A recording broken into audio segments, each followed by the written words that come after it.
Okay, as we said at the start of the show, we're going to bring in four-time Stanley Cup winner Butch Goring. Does a terrific job on MSG Network covering the New York Islanders. Welcome aboard, Butch. How are you? I'm well. Thanks, guys, for having me. It's always fun. Well, that's great. Let's just start with the Bo Horvat factor here. And what was it that enabled, I think, the Islanders to have some stability that you've seen throughout his stay so far going into tonight's game against the Leafs? Well, I think first and foremost, it was Lou Lamoriello making that big move and bringing in a quality person and a quality talent. I think just sort of woke the team up to say, hey, you know what, I still believe in you. You guys can still get the job done. We can still make the playoffs. So I think there was I don't want to say there was an adjustment in attitude, but it was just, I think, an awakening of what really was going on with this team and the, the expectations for it. And then you bring in a guy like Bo, who is such a good hockey player, a goal scorer, 33 years in a row, I believe, scoring 30 or more goals.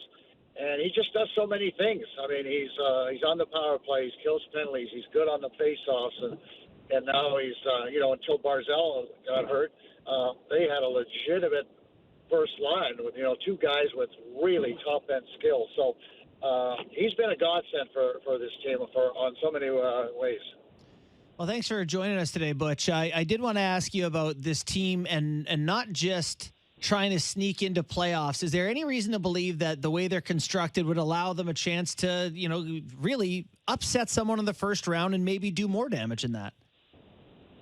I think there's a possibility. Hey, listen, there's a couple teams, in Boston in particular, that, they've had an incredibly good year, and that would be a tough matchup for anybody, it seems. So, the way the Islanders play is they've got a great goaltender. I think top five and maybe even top three in the entire National Hockey League. So that's a tremendous start to a playoff series.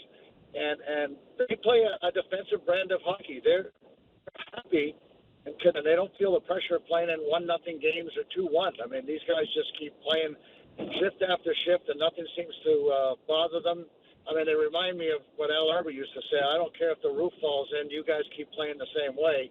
That's really their mentality, is they know their game, and they don't get frustrated with their game. They don't expect to score 5-6 goals a night and blow out teams. They expect to win 2-1, 3-2, and they're comfortable doing it. So when you have that kind of mentality, I think you can beat anybody, given things getting the right way.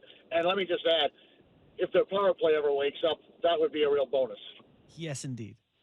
Butch, the name Pierre Engvall didn't get the hype of a Bo Horvat coming to the island, but what have you seen out of him that our producer Sammy never saw in the years he was a Toronto Maple Leaf? Well, to be honest with you, I saw him a couple times when he played with Toronto, and he had good games against the Islanders. So when I heard he was coming, I was happy because I really feel like he's, he can play in any one of the three lines and be effective because he doesn't deviate really from his game. And so what I will say is the first game he played, he was very good, very noticeable. And then for the second and the third game, he disappeared. And I don't know why, but he did.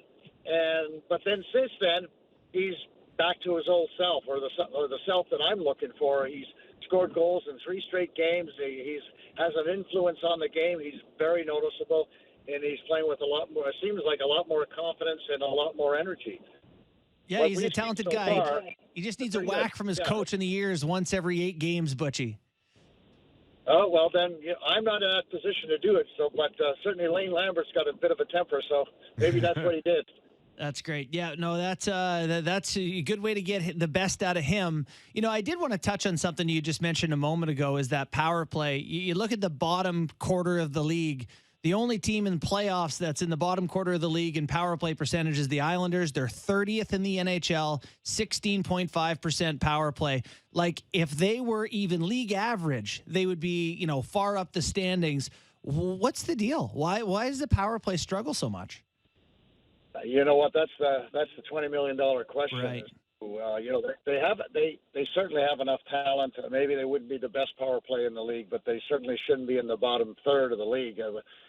30th is an embarrassment, really, as far as I'm concerned. They go through these periods of time where they struggle to get in. Just with the entry, they turn it over a lot. And for the most part, what I see is I don't see a lot of creativity with this power play. It's very standstill kind of thing. Pass it around the outside, looking for the outside shot, or throw it to the net and hope Anders Lee or Zach Parise can deflect it. So it's not a very creative power play. And as a former penalty killer, I don't see where they're a challenge to the penalty killers. I think they're very predictable. And when you become predictable, it's these penalty killers today. They're such good skaters. They get in front of shots. They get their sticks there. They do a heck of a job on the Islanders. So, but I agree with you 100%. If they had the middle of the pack, they wouldn't be fighting for a playoff spot. They'd be fighting for position. Who they play in the first round.